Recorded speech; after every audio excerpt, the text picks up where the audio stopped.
영성의 발전을 갈망하라. 정원지음 24장 고통이 인도하는 길. 삶을 살아가는 동안 우리는 고통과 기쁨을 경험하게 됩니다. 우리 모두는 다 본능적으로 기쁨을 좋아하고 고통을 즐거워하지 않습니다. 그러므로 우리는 좋은 일이 있을 때 기뻐하지만 고통스러운 일이 생기면 괴로워하고 힘들어서 하며 어서 빨리 그 고통스러운 상황에서 벗어나야겠다고 생각하게 됩니다. 그러나 주님의 메시지에서 우리는 그러한 우리의 본능과 반대되는 주님의 가르치심을 발견하게 됩니다. 웃는 자들아 너희에게는 화가 있다. 배부른 자들아 너희에게 화가 있다. 애통하는 자는 복이 있다. 우는 자에게는 복이 있다. 정과 욕심을 십자가에 못 박아라. 자기를 부인하고 자기 십자가를 지고 나를 쫓아라. 그러한 주님의 메시지는 우리가 알고 느끼는 상식과 너무나 다른 것입니다. 주님의 말씀은 어떤 의미일까요? 주님은 우리에게 고통스러운 삶을 주고 싶어 하시는 것일까요? 물론 그렇지는 않을 것입니다. 우리는 고통과 기쁨의 영적인 성질을 이해할 필요가 있습니다. 기본적으로 고통은 변화를 수반하며 즐거움은 안정을 가져옵니다. 고통이 올 때 사람은 본능적으로 변화를 추구하게 됩니다. 그 어느 누구도 고통의 장면을 유지하려고 하지 않습니다. 그러나 기쁘고 행복할 때 변화를 구하는 사람은 없습니다. 누구든지 이대로를 구하게 됩니다. 변화산에서 주님과 같이 올라간 제자들은 놀라운 영적 경험을 한 후에 주님 예의가 좋사오니 이곳에 초막을 짓고 하고 간청하였습니다. 아주 만족스러운 상황이 될 때 사람은 자기의 사명도 있고 갈 길도 있고 거기에 안주하려는 속성이 있는 것입니다. 어떤 이가 변화를 구한다면 그는 자신의 삶에 만족을 할 수 없기 때문일 것입니다. 아무리 외적으로 괜찮은 것 같아도 그의 심령 깊은 곳에서 뭔가 만족스럽지 않습니다. 그럴 때 그 사람은 어떤 다른 변화를 찾아서 헤매게 되는 것입니다. 오늘날 사람들이 본능적으로 구하는 것은 자신의 영적 변화와 성장이 아닙니다. 대다수의 사람들은 자신의 변화되는 것보다 즐거운 것과 행복한 것을 원합니다. 지금 자기의 수준과 차원에서 그저 행복을 맛보고 즐겁게 살기를 원합니다. 그것은 누구나 본능적으로 그러합니다. 외부의 어떠한 충격을 경험하기 전까지는 사람은 본능적으로 변화를 추구하지 않습니다. 그러나 분명한 것은 우리가 현 상태에서 행복한 것보다 비록 고통과 어려움이 있을지라도 내적이고 영적인 변화를 경험하는 것이 더 중요하다는 사실입니다. 우리의 성장이 행복보다 더 중요합니다. 그것은 우리가 아직 영적으로 어둡고 낮고 타락한 차원에 있기 때문입니다. 또한 조금 성장한 사람이라도 더 깊은 성장을 구해야 합니다. 사람은 하나님의 형상으로 지어졌습니다. 그리하여 측량할 수 없이 놀라운 영적 수준까지 발전할 수 있으며 주님과 교통하고 그 놀라운 영광의 충만함을 누릴 수 있고 가질 수 있도록 창조되었습니다. 그러나 사람은 타락하여 영적으로 죽게 되었습니다.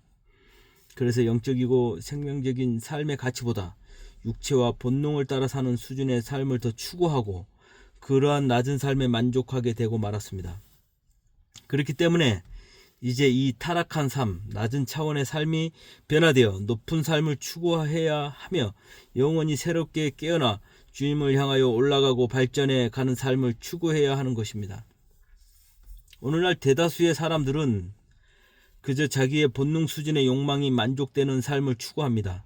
많이 소유하고 먹고 사는 것에 불편함이 없고 본능적인 욕망이 만족되고 문화적인 삶을 누리고 다른 이들에게 사랑과 인정을 받으며 자기를 괴롭히는 사람도 없는 그런 삶을 추구합니다. 자기 중심의 삶, 죄와 악에서 벗어나지 못하는 삶, 근원적인 진리를 알지 못하는 삶, 낮은 본능의 영역에서 만족하는 그러한 삶을 구하고 있는 것입니다. 안타깝게도 평균적인 그리스도인들의 삶도 별로 다를 것이 없는 상태입니다. 그러나 그게 돼지의 삶보다 나을 것이 도대체 무엇이 있을까요?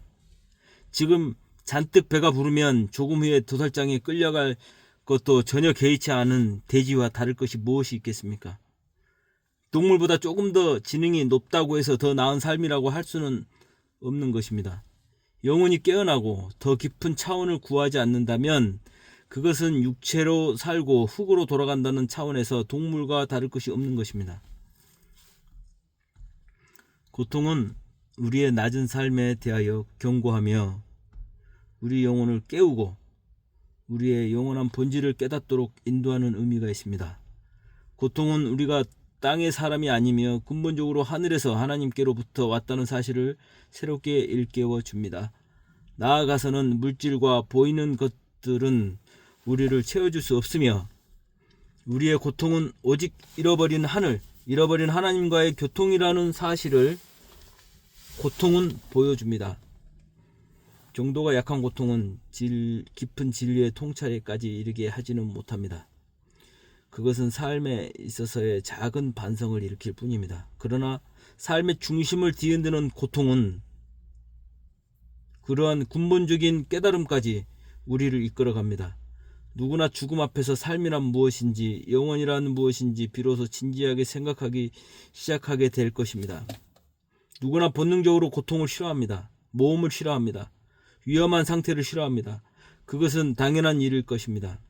그러나 그러한 안이한 자세에 머물러 있어서는 결코 영적인 성숙을 이루어가지 못합니다. 우리는 누구나 영적인 변화와 성숙을 추구해야 하며 그 과정에서 우리가 싫어하는 일과 고통스러운 일이 올 수 있다는 것을 각오해야 합니다. 고통은 변화를 가져옵니다. 고통이 없이는 성장이나 변화가 있을 수 없습니다.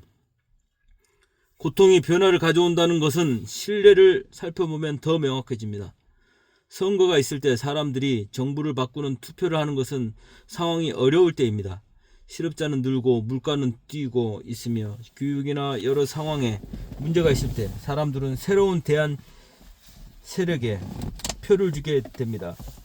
그러나 경제도 안정되어 있고 여러 면에서 별 문제가 없다면 사람들이 굳이 야당에게 투표를 하지 않을 것입니다. 즐거운 것, 행복한 것은 어떤 것을 안정시키고 확장시킵니다. 그러나 변화시키지는 않습니다. 어떤 이가 별로 변화되는 삶을 경험하지 않았다면 그는 그다지 고난을 겪지 않은 것입니다. 아니면 고통을 겪었어도 그의 인내가 강하거나 아니면 그가 변화될 만큼 고통의 강도가 크지 않은 것입니다. 성경에서 나사로와 같이 등장하는 부자는 죽을 때까지 호화로운 파티를 즐기며 여유롭게 살았습니다. 그의 삶이 여유가 있고 즐거웠기에 그는 굳이 내적인 변화, 영혼의 변화를 추구할 필요가 없었습니다. 그래서 그는 그 상태로 살다가 죽었습니다. 그리고 비참한 곳에서 깨어났습니다. 그러나 나사로는 어렵고 암울한 현실 속에서 날마다 변화를 갈망했습니다. 주님의 위로와 주님의 도우심을 날마다 구했습니다. 나사로라는 뜻은 하나님의 도우심이라는 의미입니다. 그리하여 그는 현실은 비참했으나 그의 영혼은 날마다 더 풍성해졌고 그는 사후에 아름다운 곳에서 위로를 받게 되었습니다. 오늘날 많은 그리스도인들이 자기 영혼의 성숙과 변화에 별로 관심을 가지고 있지 않습니다. 그들은 그저 자신의 수준에 머물러서 그저 행복하기를 원합니다. 자신의 욕망과 소원이 실현되는 것만을 원합니다. 그리고 자기를 괴롭히는 환경과 사람들에 대해서 미워하고 불평합니다. 무당들은 사람들을 미혹시킵니다. 그들은 사람에게 변화되어야 할 것을 가르치지 않습니다. 그들은 회개하라고 말하지 않습니다. 더 나아가라고 말하지 않습니다. 그저 그들의 상태에서 구술하고 부적을 붙이고 무엇을 하면 좋은 일이 생길 것이라고 말합니다. 그러나 주님은 우리에게 변화를 요구하십니다. 우리의 마음과 생각과 가치관을 바꿀 것을 말씀하십니다. 우리의 의식 수준과 차원에서 좀 더 빛의 세계로 가까이 올 것을 원하십니다. 우리는 행복과 성공보다 변화를 더 사랑해야 합니다. 우리의 수준이 달라져야 합니다. 사고의 수준, 인격의 수준, 감정의 수준과 깊이가 달라져야 합니다. 영의 세계에서 나이나 지위나 경력이나 소유는 별로 의미가 없습니다. 당신의 영적 수준은 어떠합니까? 당신의 지혜는 어떠합니까? 당신의 순결함은 어떻습니까? 당신 인격의 아름다움은요, 바로 그러한 수준들이 당신의 영원한 운명과 위치를 결정하는 것입니다. 어떤 이가 영적으로, 인격적으로 아주 미숙한 상태에서 이른바 성공을 해서 많은 이들에게 찬탄을 받고 알려져 있다면 그것은 결코 복이 아닙니다. 오늘날 사람들은 세상의 가치관에 익숙해져서 유명해지는 것, 높아지는 것이 좋은 것이며 성공하는 것이라고 개념을 가지고 있습니다. 그러나 주님의 말씀과 영의 세계의 가치관은 그것과 전혀 다릅니다. 그것은 결코 성공한 것이 아닙니다. 편안하고 무난한 삶은 변화를 일으키는 힘이 부족합니다. 거기에는 변화의 능력이 나타나지 않습니다. 어떤 이가 별로 성숙하고 아름답지 않은 상태에서 유명해지고 부유해졌다고 합시다. 하지만 그의 성품은 혈기가 많고 교만하며 공격적이고 비판적이며 이기심이 가득합니다. 그는 성장할 수 있을까요? 아닙니다. 그는 성장하기 어렵습니다. 고통은 변화를 요구하지만 성공은 그에게 변화를 요구하지 않기 때문입니다. 그러므로 그는 부자처럼 그 어두움 속에서 그 상태에 머물러 삶을 마칠 수도 있는 것입니다. 그러므로 어떤 이가 영적으로 어린 상태인데 외적으로는 사람들에게 인정을 받으며 성공한 듯이 보인다면 그것은 아주 비참한 것입니다. 그는 더 성장하기 어렵기 때문입니다. 그는 외적인 성공으로 인하여 그의 비참한 영적 상태가 그대로 고착되어 낮은 차원의 영역에서 삶을 마치게 될 것입니다. 그것은 정말 비극입니다. 우리는 변화를 추구해야 합니다. 기쁨보다 행복을 추구하는 것보다 더 성숙과 변화를 추구해야 합니다. 환경의 변화를 구하는 것이 아니라 자기 영혼의 변화를 구해야 합니다. 우리에게 지금의 수준에서 주님이 은혜를 베푸시고 우리를 가까이 만나주시면 우리는 너무 행복해질 것입니다. 우리는 변화산에 올라간 주의 제자들처럼 아주 기뻐하면서 오 주님, 저는 이곳에서 영원히 살고 싶습니다 라고 할 것입니다. 그러나 주님은 잠시 후에 떠나시고 우리는 곧 그의 임재를 잃어버리게 됩니다. 그리하여 우리는 슬퍼하고 울고 주님이 우리를 버렸다고 생각합니다. 그리고 낙심할 것입니다. 그러나 시간이 흐르고 주님은 우리에게 다시 임하십니다. 우리는 다시 놀라고 기뻐하며 이것은 예전보다 더 좋은 것이며 예전의 그 체험은 아무것도 아니었다고 말할 것입니다. 하지만 다시 주님은 그 은혜를 거두십니다.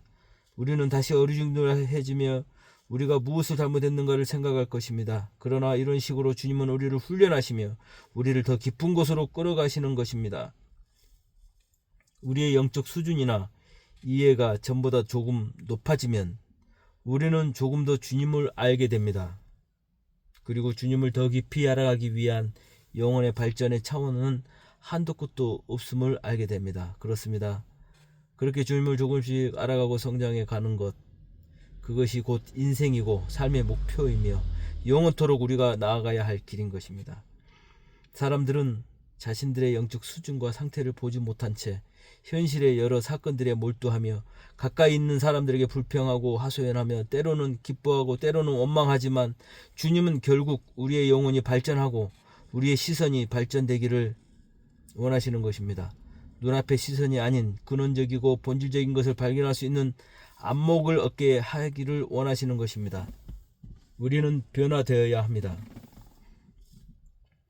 주님께서 이스라엘 백성을 애굽에서 구출하신 것은 광야의 삶이 목적이 아니었습니다. 주님은 가나안의 영광스러운 삶을 우리에게 주시기를 원하셨습니다. 주님은 우리가 천국의 비밀을 알고 그 놀라운 영광의 세계, 빛의 세계를 좀 더 감당하고 그 보화를 얻을 수 있는 수준과 차원의 사람으로 만들어 가시기를 원하시며 우리에게 그분의 충만하심과 풍성하심을 부어주시기를 원하셨습니다. 오늘날 많은 그리스도인들이 너무나 낮고 비참한 어둠의 영역에서 살아가고 있습니다. 땅속에서 살고 있는 두더지처럼 빛도 없는 더러운 곳에서 낮은 욕망과 본능을 만족시키는 삶을 위하여 애를 쓰며 살아가고 있습니다. 그것은 너무나 비참한 일입니다. 우리의 낮은 영역에 머물러 있어서는 안 됩니다. 우리는 더 깊은 변화와 성장을 위하여 가야 합니다. 영광의 빛을 향하여 가야 합니다. 주님은 우리에게 갈망을 주십니다. 변화에 대한 갈망, 성장에 대한 갈망, 주님께 대한 갈망을 일으키십니다. 우리가 주님께 많은 은총을 얻었을지라도 주님은 우리에게 완전한 만족감을 주시지 않습니다. 완전한 만족감을 주시면 우리는 그때부터 거기서 안주하여 더 이상 성장을 원하지 않기 때문입니다. 그러므로 그분은 우리에게 조금씩 위로를 주시면서도 우리가 거기에 머물러 죽지 않도록 우리에게 고통을 허용하시며 우리를 그분께로 이끄십니다. 그리하여 우리는 울면서 또 아파하면서 그분께로 가까이 나아가는 것입니다. 오늘도 우리는 영원한 여정을 향하여 나아갑니다. 고통은 그 여정에서 우리의 영혼을 일깨워주고 새롭게 하는 도구입니다. 그리하여 우리는 고통을 통하여 완전히 만족되지 않는 미진한 갈망으로 인하여 더 깊은 변화와 성장을 향하여 걸어가게 됩니다. 우리의 진정한 삶의 목적이며 영원한 생명의 근원이신 그분을 사모하고 추구하며 오늘도 내일도 오직 주님을 따라 걸어가게 되는 것입니다. 감사합니다.